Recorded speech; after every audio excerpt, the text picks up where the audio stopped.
You're watching PEGRI TV, Rhode Island's public access channel.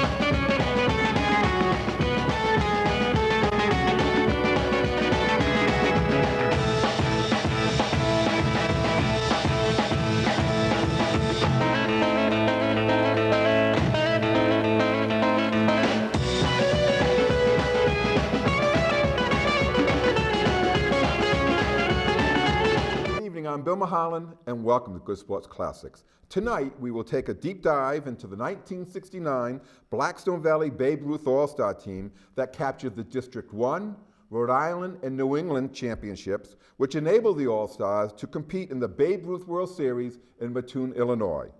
My guest is Central Falls native Bob Ferri, who coached the All-Stars along with Fred Close under manager Jack Singleton.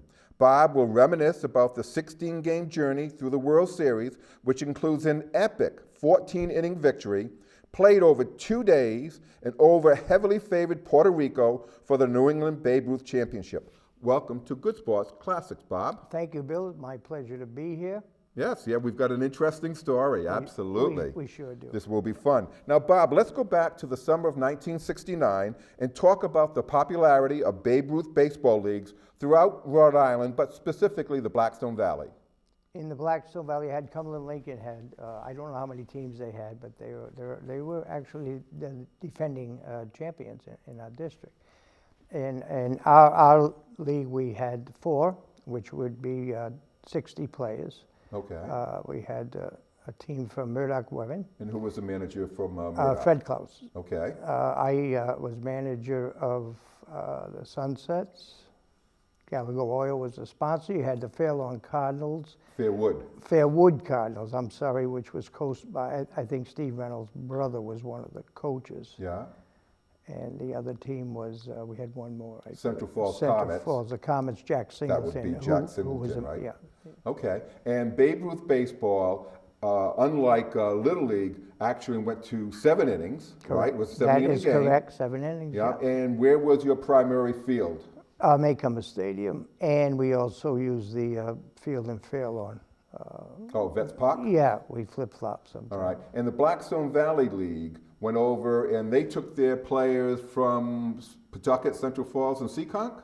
Is that how it worked? That is correct. Okay. The only player actually I recall was Ray Ventura, which was a good ball player. Well, Bob Harding also. And Bobby Harding, yes. Yep, Bobby played for me. Yep, and so the District 1 area for that you played in was composed of all the teams from Cranston up north, and the District 2 was Warwick to the south border, correct? That is correct. Okay. Well, Bob, we have a photo of the Blackstone Valley Babe Ruth All-Star team. I want you to introduce each player to the best of your knowledge. It's been 55 years, I understand. If he's a starter or reserve, the position that he played, and then from what city that he came from. Okay. All right. So let's start with the bottom left. And who do we have there from Murdoch? We have Mario Gose. Okay. Mario, Central Falls person. Mario just got inducted into the Central Falls High School Athletic Hall of Fame. What position did he play? He played third base. Okay. And he was a Central Falls boy, right? So yes, yeah. Absolutely, yeah. All right. And so next to him is from the Comets? Looks like Gary O'Brien. It is Gary O'Brien, absolutely. He's a Pawtucket boy, I know that. What position did he play? Gary played second base. Okay. And he was a starter, your leadoff, He was right? a starter, yes. Good ball play, very quick on the bases. And he's from Pawtucket, yes. Yes, all right. And next to him is another Comet player. Looks like Chuck Dubuque. Oh, yes, it is Chuck Yeah, Dubuque. Chuck played center field. Oh, Ray played center field. Chuck played right. Okay. And we had Paul Sawyer was in left field, which we'll get to. All right, and Another so quick ball player, a good heads-up ball player. Chuck Dubuque, he was a Pawtucket boy, I believe, Yes, wasn't he? yes. He got a couple of clutch hits during the series. And next to him is who?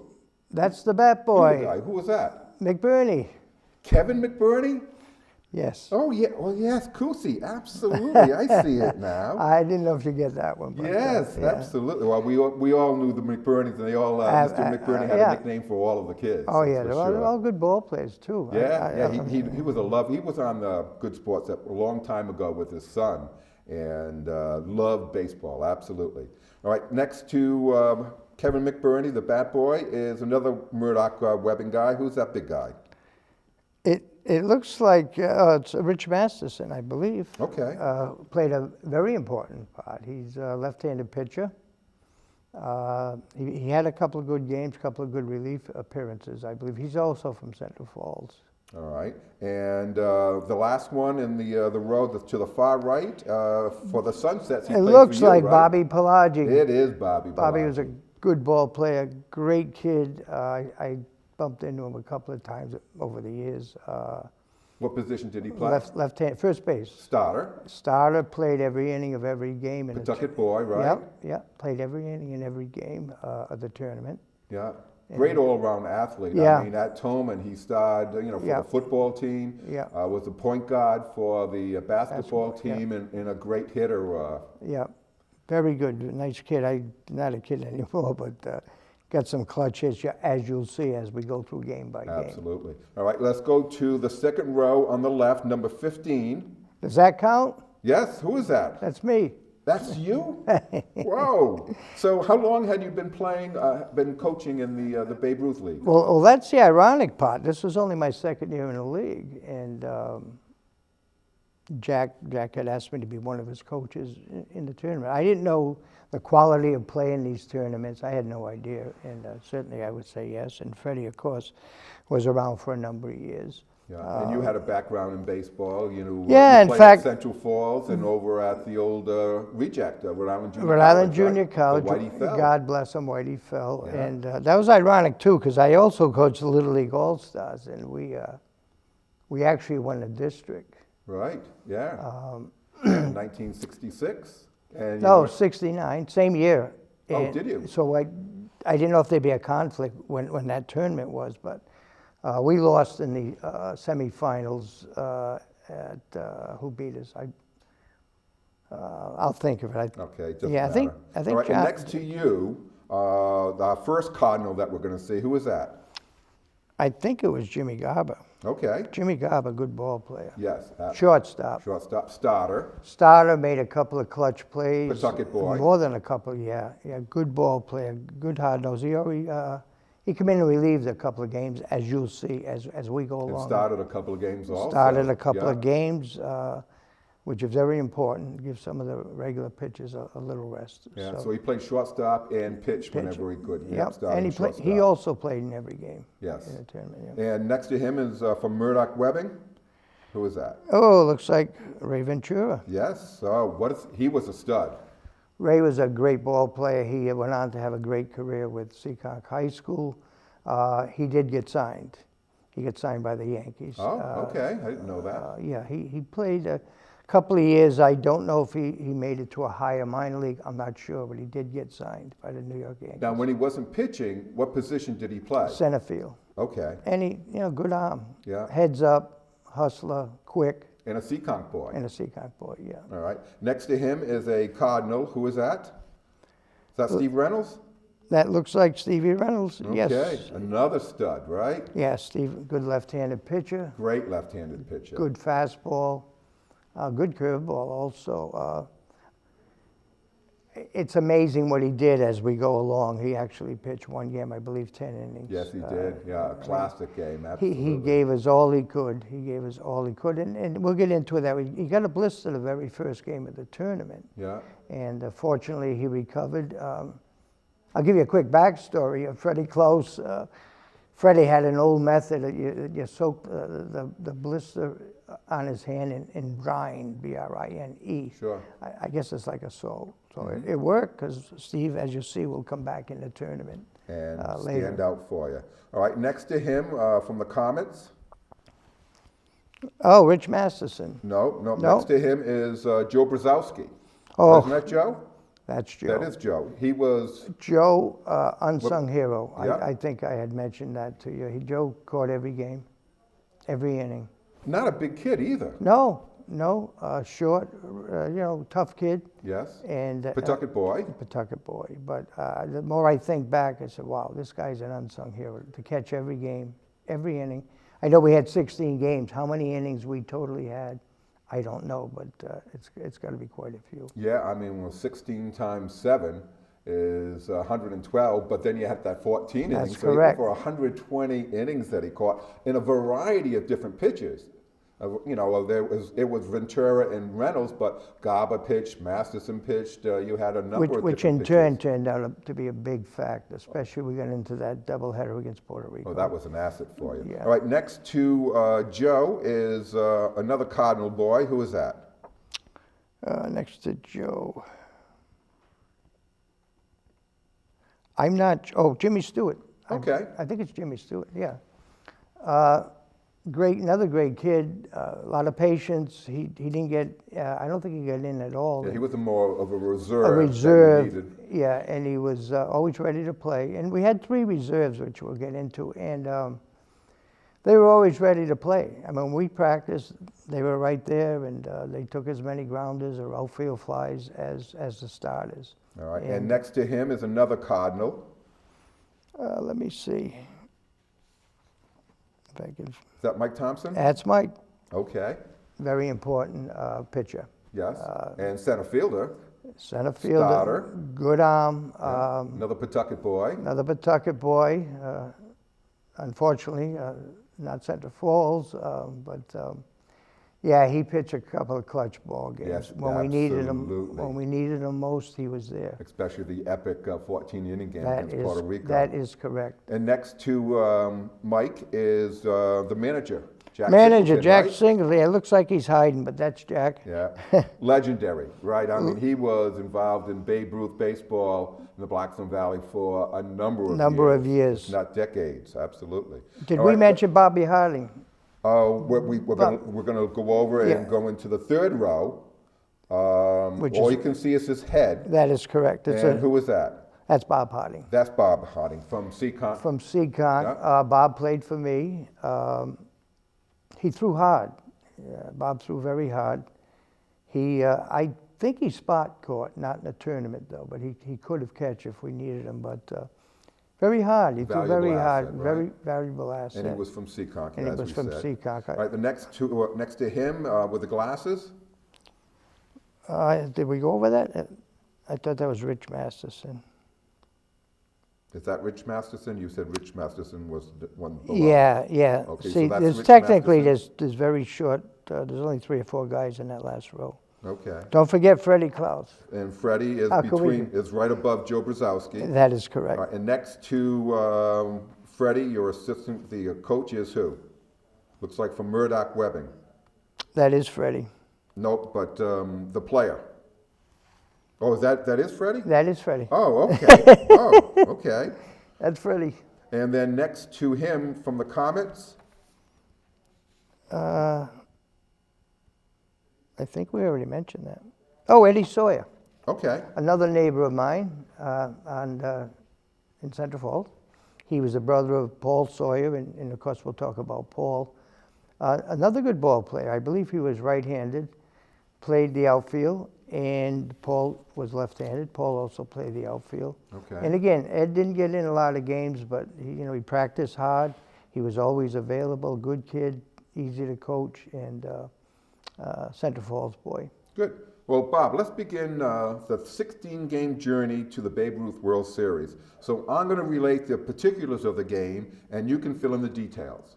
That sounds All good. right. So let's start with the District 1. It's a double elimination tournament, meaning you lose 2, you go home. You go home. So game 1, Blackstone Valley defeats the Providence Lions 4-1 on lefty Steve Reynolds hurling a 1-hitter and Bob Harding producing a 2-run single. That rings a bell. We beat him the first game, I believe. Yes. Yep. Yeah. And Reynolds pitching in that game? Reynolds, yep. already off to a good start. He very dependable.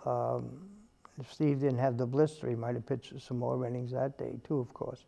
Yeah, Steve's opened up just what we would hope he'd do. Yeah. And now in 1966, I had Reynolds and Thompson on about the Pawtucket Little League that went 2 games away from the World Series there. So he was one of those guys who had participated in postseason playoffs and the rest. So at 15 years old, he was a veteran.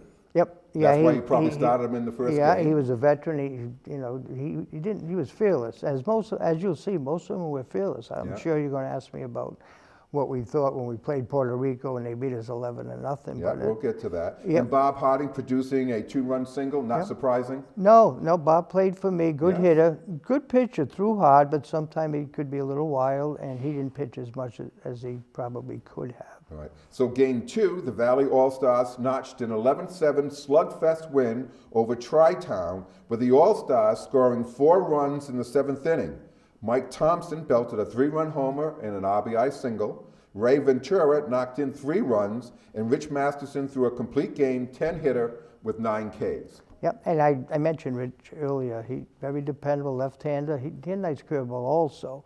And going back to, probably we'll talk about later, about the innings, we had so many multi-inning games where we scored a lot of runs, multi-run innings throughout the tournament, as you'll see. Absolutely. That was kind of our tag. We knew we were capable of big innings every game. Yeah, and Thompson was a left-handed pitcher, and that was the Reynolds-Thompson duo, went all the way through with the Pawtucket Little League with the World Series in 1966. So a little different pitcher than Reynolds, though, right? He was more, he wasn't as fast? Oh, Rich Masterson? No, no, Mike Thompson. Oh, Mike, yeah. Mike, a lot of curveballs there, too, if I recall.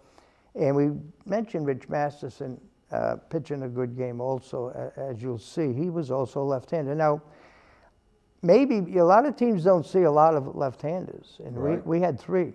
We had 3 good ones. We're very fortunate. So, and then, of course, as we'll talk about, I'm sure you'll ask me about Ray Ventura. Yeah, well, and that's what I'm going to ask you right now. Hard so he went over right-hander. and had knocked in 3 runs, but I mean, he knocked in runs in almost every game with clutch ones. So why was he was your cleanup hitter? He was a cleanup hitter, long ball hitter. He hit some shots in the tournament that would surprise you. He hit a long triple in Newport, as you'll probably ask me about. Oh, Ray was a step above a lot of players his age, and just a good all-around ball player, whether he pitched or whether he was in center field. Yeah. And good, and again, hitting. I don't know how many RBIs he had in the tournament. A lot, and most of them were clutch. Yeah, no doubt about it. All right, so game 3, Steve Reynolds follows up his game 1 one-hitter by firing a no-hitter with 10 strikeouts, and once again, Harding's triple is the key blow in a 5-run first inning as Blackstone Valley whitewashes Cranston West 7-0. Right, again, another great Steve Reynolds performance. You can't ask for anything better than that. You know? I'm willing to bet that was only a couple of days later also. That's another thing I was thinking about the team the last few days. You know, these guys were ready in a couple of days, and they were there. Yeah. And so, and let's talk about a little bit about the penchant you had for big innings throughout all 4 tournaments. You're going to hear me say over and over again, they rallied for 4. It was always a crooked number. And how was it? Was it just contagious that someone would get a couple of hits and then off you go with the All-Stars?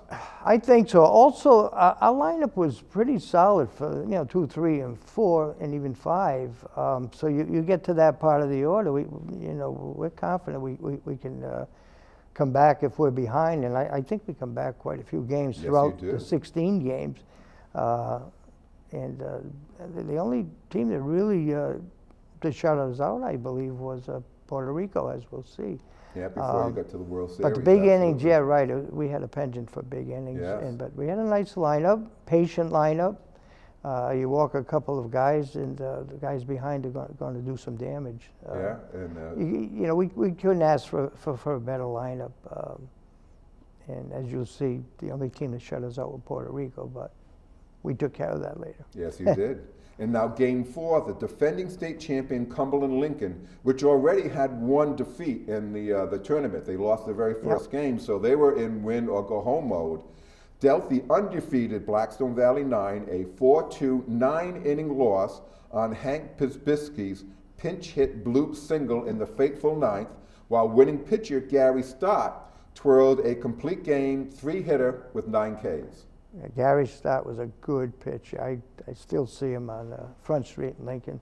Yeah, he pitched a heck of a ball game, and they had a nice lineup too. I guess you had Chet Nichols' son Yes. was in the lineup, and I vaguely remember the little blue pit that beat us, but that was a good team, a very good team. I guess they were the defending district champs. I Right. think. Yeah. And we knew that they were one of the teams to beat locally in the state. And now you were going up against a major league pitcher who pitched for the Boston Braves and the Boston Red Sox. The manager of the Cumberland Lincoln was Chet Nichols. Pawtucket's Chet Nichols. Yeah, a nice guy, gentleman. Yeah. Later in life, I got to meet him, and I think he worked for the bank or something. But a gentleman, knew baseball, of course, and I just enjoy talking to people involved in sports. And lo and behold, I'm talking to Chet Nichols sports, baseball. Later in the tournament, we got a surprise person that I met at the World Series that, again, I love talking to. Yes. Didn't know who he was. I knew who Chet was, But once you did know, the conversation went for a long time, right? Just took off, Yeah. All right, so now game 5, with the District 1 crown on the line, it's an all Blackstone Valley affair as Reynolds dominates the game by tossing a 3-hitter, whiffing 13 out of the 21 outs were strikeouts, and driving in both runs in a 2-0 blanking of rival Cumberland Lincoln. Here we go again. Steve Reynolds, Mr. Dependable. Yeah. And we beat a good team. Now in the first inning, he goes over and loads the bases with walks. So what's going through your mind that he can't find the plate? Well, But he gets out of the inning. Yeah, you though. got out of the inning. In the first inning, I mean, certainly you're not going to lift him. We know what he's capable of, and Do you recall whether anyone went out to talk to him, just to maybe calm him down, or? I can't recall that either. I don't know if Jack went out there. I'm not sure, but we had to go with him. I mean, he's proven himself game after game. Yeah, I wouldn't be surprised if he walked all 3 batters. He might have just been and missing. Then struck out all 3 batters in the same inning, right? Yeah, good point. Who knows? He might have just been missing. You know, Yeah. might have been missing high, a fastball maybe up a little high. Whoever went out, maybe even was me, might have said you're releasing the ball a little earlier, something of that nature. Something minor, I'm sure. Yeah. But like you said, I don't have the scorebook, but he perhaps did strike out the side. I wouldn't be surprised. But you may be asking me about something, a catch? No, not yet. Is that the game? Okay. Not that I'm aware of. So now the Valley All-Stars now move on to the Rhode Island Babe Ruth Tournament's Best of 3 series versus the District 2 champion Warwick All-Stars at historic Cardine Field in Newport. How cool was that to go over and play in Cardine Field there? It was great. I guess, I don't know when that was built, but back in the 1910s or something. I was going to push back to when we go to the New Englands about the ball field. They're similar. Mm-hmm. The grandstands, all wood. I didn't see much cement, the big cement, and it was all painted green. Center field was a monstrosity. It had to be 400 feet dead center. But right field was a short porch, but it had a high net, I believe, It had a high right? net, yes. I was going to say that, yes. Yeah. And it was, I didn't know the history of that till we were there, and naturally I looked it up after the fact. But kids all excited? Yeah, they just, game to game, they just like to play. They go out, we're out there, and we didn't talk much about, at that time, winning the state, but we knew we were close. Sure. And we did have some background. Again, I'm going to give kudos to the Cumberland Lincoln Babe Ruth League. We knew their reputation, and once we got by them, we felt confident we could win the state, of course. Now, 69, how old were you then, Bob? I don't know. I was, if I was, How old are probably, you now? about 20. I was 20, Yeah, so 21. a young Yeah, kid. it's a young kid. Right. Yeah, like that uniform looked like I could have got on the field. Nobody would have challenged me, Right, correct? absolutely. I was Yeah. saying, who was that kid? I think I was 20 or 21. Yeah, I could have jumped in if we ran out of players, I guess. All right, so let's talk about game one. So the Blackstone Valley All-Stars defeat Warwick in a 10-1 romp behind Ventura's two-hitter, and he strikes out 10 people at in the game. Yeah. Not surprised, right? No. Once again, you could say he's the number 2 starter or number 1. It don't 1-2-2-1. Steve and Ray were. You got that righty-lefty They were a combo. notch above a lot of the pitches that we saw throughout the tournament, except when we get to New England's, of course. So was he a power pitcher or was he a finesse pitcher? What did I'd say Ray a have? power pitcher. I think he threw mostly fastballs. Now, he looked like to be a stocky kid, Yeah. right? Almost like a Joe Braganza that Exactly. during my time. I think he threw mostly fastballs, and where Stevie had the good curveball, so did Mike Thompson. Yeah. And I don't know if any of them really threw much of a changeup in them days. That wasn't a big pitch, but All right, so but again, Ray just read back and threw. yeah, it's a double elimination. So Correct. now you're going to game 2, you win that one, and you go off to the New England championships. So now you're down 5-2 in the 6th inning. Blackstone Valley rallies for 4 runs in the bottom of the frame to edge Warwick 6-5 and capture the Rhode Island State Championship. Reynolds fires a 4-hitter, fanning 9, walking 2, and allowing only 1 earned run. In the 6th inning, Jim Garber belts an RBI double, and leadoff hitter Gary O'Brien drills a 2-run 2-bagger for the tying and winning runs. Talk about the game and those two individuals. There you go. The big inning, kind of a big inning again, and Steve and Ray again were keys, and they say Jimmy Garber got a big hit. Jimmy Garber went over and belts an RBI double. Yeah, Jim was flexible. He's a good shortstop. He did help us pitching, and he always chipped in with his hits. Going back to Gary O'Brien, Gary surprised you too. Gary, good fielder. Little guy, but Little he guy. was a tough son of a gun, man. And they couldn't let up. See, our lineup, what I recall, they couldn't really let up on our lineup. They couldn't say, oh, you're facing the number 8 hitter. That wasn't the case because they surprised you. Gary O'Brien surprised you. Yeah. And you're going to see Brzezowski again surprised with a couple of big hits throughout the 16 games. And I would think, with Obi, I mean, he had really good speed. He was a running back for St. Raphael Academy. That's correct. So he gets on first base, he's going to be on second base, and now you got all your big bats coming up after him. And I believe later on you'll see he was involved in a double steal, I believe. Yes, he was, absolutely. Yeah. Now, the Rhode Island State champion Blackstone Valley All-Stars, now they head north for the New England Babe Ruth double elimination tournament in Sanford, Maine at historic Goodell Field. Now, all 6 New England states are involved in that championship, along with, which I don't quite understand, an all-star team from Puerto Rico. First of all, Puerto Rico was the defending New England champs, I believe, at that time. Oh, okay. Yeah, that was always questioned by, particularly the locals, the Sanford people, and wondering why Puerto Rico was in it. I was new to the league. I didn't know anything about that.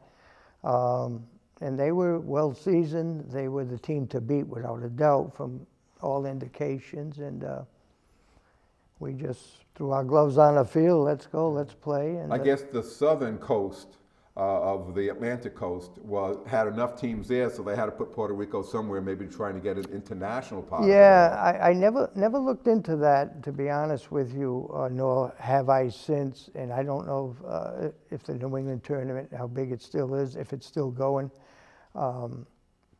There's been a lot of changes in Babe Ruth. And, Yeah, absolutely. Yeah, that league is not and going over. Then you had the Cal Ripken League a few years later, that same age group, I believe 13 to 15 or something of that nature. Now, the starting lineup for the All-Stars was consistent all the way through, whether it was District 1, the State Championship, Rhode Island, New England, or the World Series. So you had Gary O'Brien leading off and playing second, followed by center fielder Mike Thompson, first baseman Bob Pelagi. At cleanup is pitcher Ray Ventura, then right fielder Chuck Dubuque, catcher Joe Brzezowski, shortstop Jim Garber, left field Paul Sawyer, and at the hot corner and batting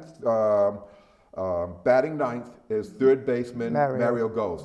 Loaded lineup there, Yep. Bob. Not only loaded a couple of ways, defensively and offensively, and because we had the pitching, we felt we did, although Puerto Rico did beat us, as you're going to talk about, the first game 11-0, and that's when Stevie got a blister. Yeah, we'll go but I'll let you continue. Yes. So, Bob, tell our Good Sports audience about the relevance of playing the Babe Ruth tournament at Goodell Field in Sanford, Maine. That's right. Babe Ruth played there in 1916. The actual Babe Ruth. The actual Babe Ruth okay. in 1916 in an exhibition game. He was with the Boston Red Sox. I looked that up after, and more recently, the grandstands burnt down over there because remember I mentioned that in Cardines Field were wooden. Yes. Well, maybe 10, 12 years ago that the grandstands burnt down, but I heard the rumor Babe Ruth actually played there, and I looked it up, and yes, he did. He wasn't there for the tournament. No, I would think not. I would think not. But he was a nice little irony of the whole thing, right? it was gorgeous, and the locals, which we'll see when we get to Mattoon, that the locals took care of the field.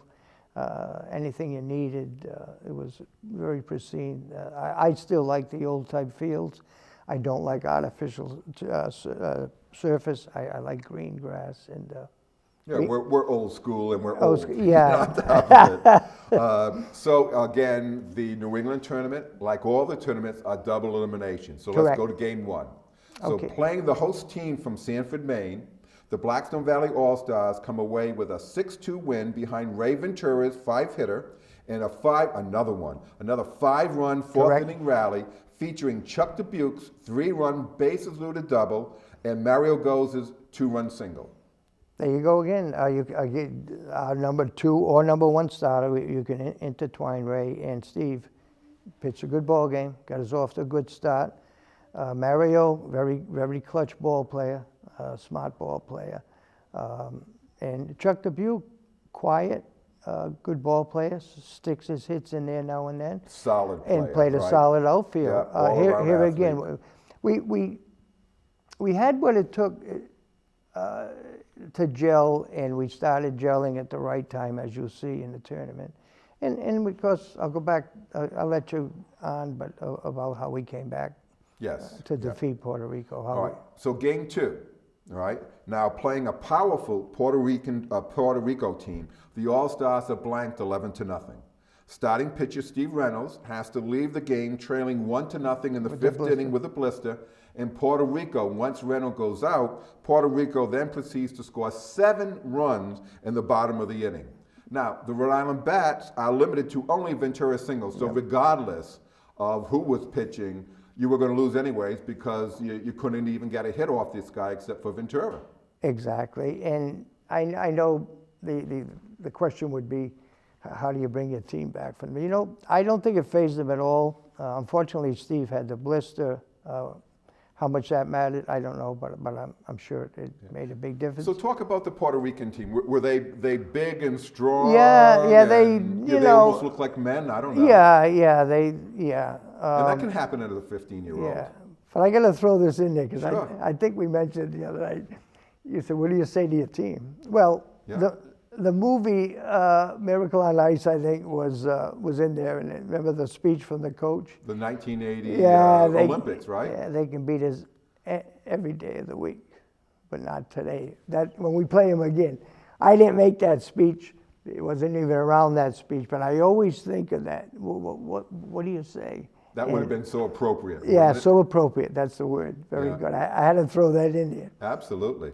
Now we go into game 3, Yeah. and now the Rhode Island All-Stars are now in a win or go home mode. Yes. And they go on to eliminate Sanford, Maine, the host team, 7-2 behind Ventura's 3-hitter, and another big rally, a 6-run 5th inning, highlighted by Joe Brzezowski's RBI double, Mike Thompson's run-scoring single, Ventura's 3-run triple, and Paul Sawyer's RBI double.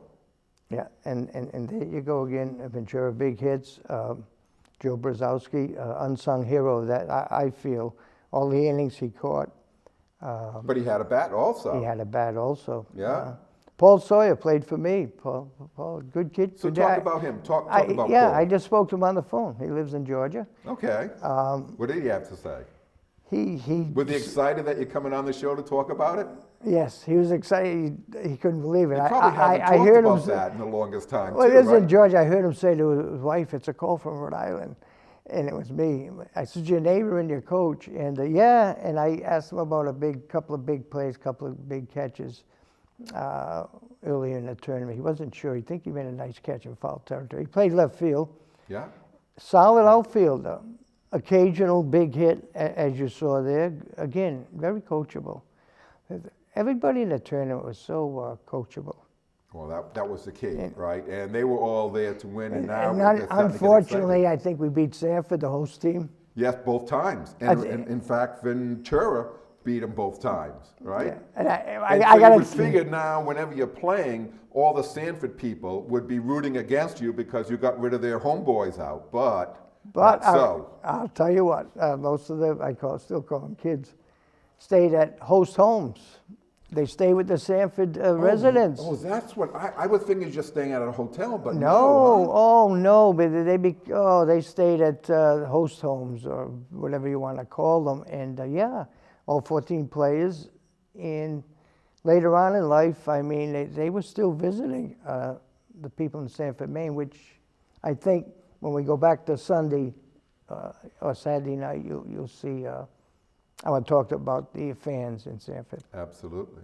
Now, Game 4, the All-Stars bash Littleton, New Hampshire, 11-2, with Jim Garber now on the mound, hurling a two-hitter and not allowing an earned run, while the Bats, again, come alive with a 7-run fourth inning. Here again, the big innings, and here again, Jim Garber, Mr. Dependable. I mean, he plays short. We threw him on the mound. This was a nice time to put him in there because Stevie and Ray needed some rest. At that time, I don't know what the situation was with Steve's blister. But thank Freddie with that solution. Yes. I don't know where he got the solution, but it worked. It was. I think it that's was an Brian. old baseball Yeah, back to the 20s or 30s. And it there was, with the- yeah, Littleton. I don't recall what type of team they were. But they were in Game They 4, were so in they Game had to 4. win a couple of games. They're Yeah. still in the winners bracket. Absolutely. Yeah. So Game 5, Rhode Island is now in the semifinals of the New England Babe Ruth tournament and nips Waterbury, Connecticut, 2-1, with Thompson tossing a three-hitter with 6 Ks and no earned runs. The winning run comes via singles by Ventura and Dubuque and a double steal that scored Ventura in the 6th inning. Correct. I think that's where Gary O'Brien, I believe, might have been involved, and I'm not sure. Yeah, double steal. I believe the catcher threw to second. Yeah. And Ventura was on third Third at that base. point in time. Yeah. Right, so Dubuque takes off to steal second. I think the catcher threw. He threw through to second. Yeah. A lot of teams have a play where you fire the ball to short or you fire the ball Then try to to the pick pitcher. off the Runner runner at at third. And I believe he might have thrown through, but I remember that I was coaching third. And I think I had to think twice when I saw the sign from the dugout, that steal. And I'm thinking to myself, I hope I got this sign right, because if not, they're dead duck at third. And yeah, it worked. And it worked. Singleton pulled it off. But I want you to talk about the double play in the bottom of the 6th inning with the bases loaded and 1 out. So you guys are you're up 2-1 at that point in 2-1. time. And so ground ball is hit to Mario throws home to Joe Brzezowski. Yeah. Joe throws the first, double play. Game-saving, inning-ending double play. And now all you have to do is just get out of the 7th inning, which you do. Yes. All right, so let's talk about the double steal. And you were the third base coach Correct. the whole time. Freddie was over at first. Correct. And of course, Jack is the manager. Correct. Is Yep. in the dugout. What was your philosophy as the third base coach of the All-Stars? Like it's always been, from Little League to Babe Ruth to softball, the girls' softball teams. Aggressive, particularly with the lead. All right, If and we- aggressive, you mean what? And and the runners out there, speed, thought, you got to have someone that's pretty smart out there too running. I mean, you can make a mistake too, and they may make a mistake on the bases, misread assignment. Aggressive, particularly with the lead or tied. If we're tied, I'd take a shot. Okay. But naturally, you're behind a couple of runs. You don't. That's why I don't know if we were behind with a double steal. Something like that would. I think you were up 2-1. Oh, okay. See. No, it had to be 1-1. At 1-1. See, yeah, yes. we took a chance, and, Yeah. and we happened to win that gamble. But yeah, aggressive, particularly with the lead, and I try to know the base runner, smart base runner. And defensively, you were solid in order to pull off a third to home to first double play. Yeah. And Brzezowski had to have a gun in order to get the guy going to first. Also, you got to be careful of the runner running down first. True. You hit him in the back, you're going to lose the game. So, all right, yeah, that was quite the inning. So the Blackstone Valley All-Stars are now in the championship round and must defeat the undefeated Puerto Rico 9 twice in the same day to capture the New England Babe Ruth crown. So let's go into Game 6 of the New England tournament, and the Blackstone Valley of Rhode Island surprised and stunned a near-capacity crowd by defeating favored Puerto Rico 5-2 behind the 3-hit pitching of Ray Ventura. Chuck Dubuque's 2-run double, Mario Goz's run-scoring single, and Bob Palagi's RBI single were the key hits in that victory. Talk about that game. Okay, you got me scared already because we got to beat them twice. That's right, in the same day. So probably, I'd say like a 1 o'clock game for the first Probably, game. well, yeah, it could, yeah. And now you do not face the pitcher from Puerto Rico who one-hit you in Game 2. Right. They're saving that just in case you have to go into Game 7. Right. Okay. Let's see, what did you say the final score was? Is that the 5-2. 5-2, yeah. The next game is 4-3. Yeah. Solid game. Again, didn't phase. I know that team was never concerned about losing, or whatever happens, happens. And the attitude is very important. Yeah. And Bobby Pelagi as far as the hitter and base runner? Yeah, Bobby, yeah, heads up. And like I said, he could pitch if we needed him, but he was a little wild. He understood that. Yeah. But he was a good hitter. He could come off the bench. And I guess Ventura pitched that game. Yes, he did. Here again, Yep. tough as nails. Tossed a 3-hitter, yeah. Yeah, Ventura, Reynolds, Ventura, Mike Thompson, and Jim Garber on the case. We had some nice pitching, but when you get in the tournaments, we played a lot of games in a lot of hours, never mind days. So yeah, so this is Game 6. So it's probably you're playing one game every single day, right? Yeah, and slowly getting rid of all the other teams. Yes. Yep. So now the 1 o'clock game now is Puerto Rico, the power. So now talk about the fans from Sanford, Maine, which you eliminated. Now, here is Little Rhode Island going up against this powerhouse that just wiped out everyone all the way through. What was the atmosphere in the game as far as the crowd is concerned? Well, the crowd actually, they loved us. Like I said, the players stayed at a lot of the houses. That's right. And I'm going to tell you a backstory. Yeah, sure. Freddie and I, we go to a restaurant. Filthy. Well, not yet. Oh. Not yet. Don't tell that yet. Yeah. Okay. Yeah, and but the atmosphere everyone in near capacity crowd Rooting for us. rooting for you guys. So you win. Without a doubt. Yep. 1 o'clock game probably lasted till 3:30. Now the second game, again, you have to go right back. Correct. You got like maybe an hour to catch something to drink, probably not eating anything. Correct. Right? And so then you got to start at 5 o'clock. What did you talk to the kids beforehand? Did you just get them out of the sun and let them try to hydrate them, or what did you do? I think, I would say there was definitely less than an hour in between the games. Wow. Which, the reason being, which you realize why we had to go, and we'll talk about it, they had no lights. Right. Right. It was summer, and I assume it probably got dark close to 7:30, 7:45, and they couldn't start an inning by 7, I thought, or maybe 8. And so I would say probably less than an hour. We certainly probably had something to drink and then get them ready again. Get them ready again. Let's All right. go. So Game 7 with the New England crown on the line. The Valley All-Stars edged Puerto Rico 4-3 in a historic 14 innings thriller over the course of 2 days. The game took 4 hours and 15 minutes to complete and was the longest tilt ever in Babe Ruth regional competition. Steve Reynolds comes over, hurls all 10 innings Unbelievable. On day one and allowed only 5 hits to the hard-hitting Puerto Rico team. Blackstone Valley tallied both its runs in the 6th frame when Bob Pelagi and Ray Ventura, your 3 and 4 batters, singled.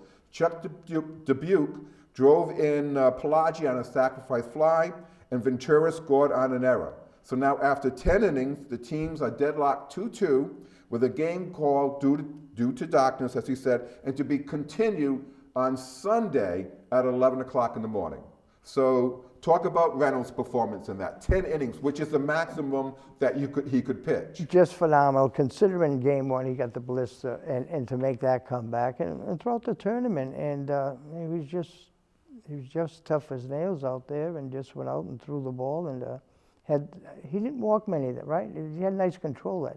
Yes. So, yeah. Yeah, I don't have how I many, think 10 but innings. I think he walked less than 5, which 10 innings probably threw close. He had close to probably 80 pitches, perhaps. Yeah. And they were smart, Puerto Rico. I'm sure they took a lot of pitches too. And so that is phenomenal. That's a superhuman. And talk about Jimmy Garber's defensive play. That was the play that you and I had talked about previous to the show. Go ahead.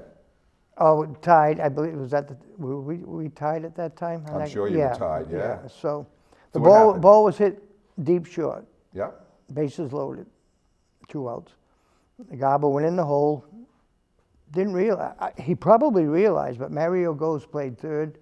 And I never forget Mario yelling, "Third!" Jimmy threw the ball to third for the force out, and then the rest is history. We went into the next day. That was phenomenal. In fact, I spoke to Mario recently, and I said, yeah, whether Jim knew he had to play at third, I don't know. But I know he backhanded in the hole. This game's over if he doesn't throw the ball. And Mario yelled, "Third!" And you were down 1-0 going into the 6th inning and scored those 2 runs. So, but quickly, tell the story of, so now the game's over. Now you guys haven't eaten at all. The kids go back to their host homes, and you and Fred go out to eat. I think it was an Italian restaurant, I'm not sure. We go out, we walk in the door, filthy, because we got our Rhode Island uniforms. And, they knew us throughout the tournament, and they were behind us all the way, and everybody jumped up. They don't pay here. They're clapping. So you walk in and they give you a standing ovation? A standing ovation, and somebody else, "They don't pay here." And I don't know, we had to eat. And how cool was that? Freddie and I like to talk. We made the rounds. We must have closed up the joint. We didn't drink. We had water, but I think we closed the joint up. Yeah. Just the people were just phenomenal. Again, they knew a lot of the kids from the foster. They call them foster homes or host homes. Host homes, yes.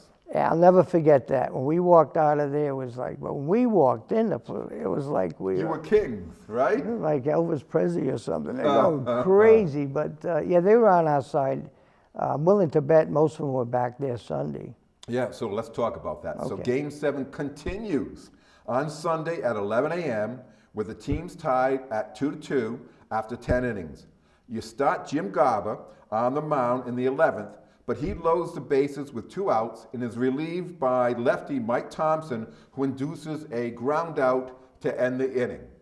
Yeah. Talk about the decision to start Garber and why Thompson was called to get that final out. Well, I would think at that time I'd say Ventura and Reynolds is probably pretty much worn out. Well, Reynolds can't pitch because he pitched 10 innings the other time before that. That's right. Yeah. And Jim, again, available. I guess we could have flip-flopped. Probably could have started Mike. Yeah. But you bring the lefty in. Smart kid. I mean, Thompson knew how to pitch. And he induces a ground out to go over and get out of the inning. So now you go into the 12th inning. And Bob Pelagi walks, and Ray Ventura blasts a long triple, scoring Pelagi to take a 3-2 lead. But Puerto Rico comes right back with a run in the bottom of the inning to knock the score at 3-3. Once again, you got your 3 and 4 hitters, Pelagi and Ventura. You know, Pelagi gets on, you're looking at, well, Ventura's going to knock him in, and absolutely with a long triple, right? Yep. He was something else offensively. As were most Pelagi. We had 4 or 5 hitters were so solid in the tournament. So now it one was bad game. Yeah, it was 3 up and 3 down for both teams in the 13th, and now with 2 outs in the top of the 14th inning, Thompson and Pelagi both threw walks, and once again, Ray Ventura comes up in clutch, belts an RBI single past the third baseman, and Blackstone Valley takes a 4-3 advantage into the bottom of the 14th inning. Time runs out for Puerto Rico as Thompson earns the win by striking out the first 2 batters on the lefty slants and gets the final out on an infield grounder. So what happens? So now the place is going wild at that point in time, right? And so he gets the ground out, and talk about the celebration. Well, I think we just happen to have a photo.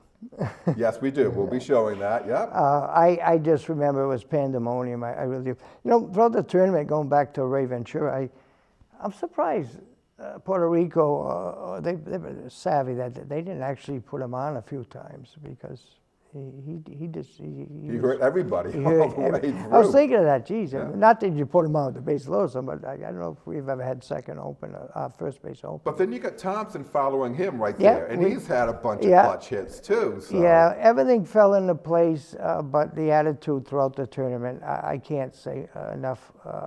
They never got down. You can 11-0. I think a couple of the host homes around the water, there's a big lake or something. And I remember that we used to, me and Freddie, make the rounds and check on them. Sure, of course. And they'd be on the docks, and they'd be jumping in the water. So they just...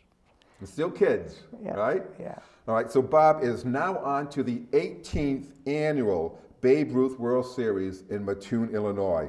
Briefly, very briefly, talk about the trip arrangements needed to be made by the Blackstone Valley League president, Ivy Gentini.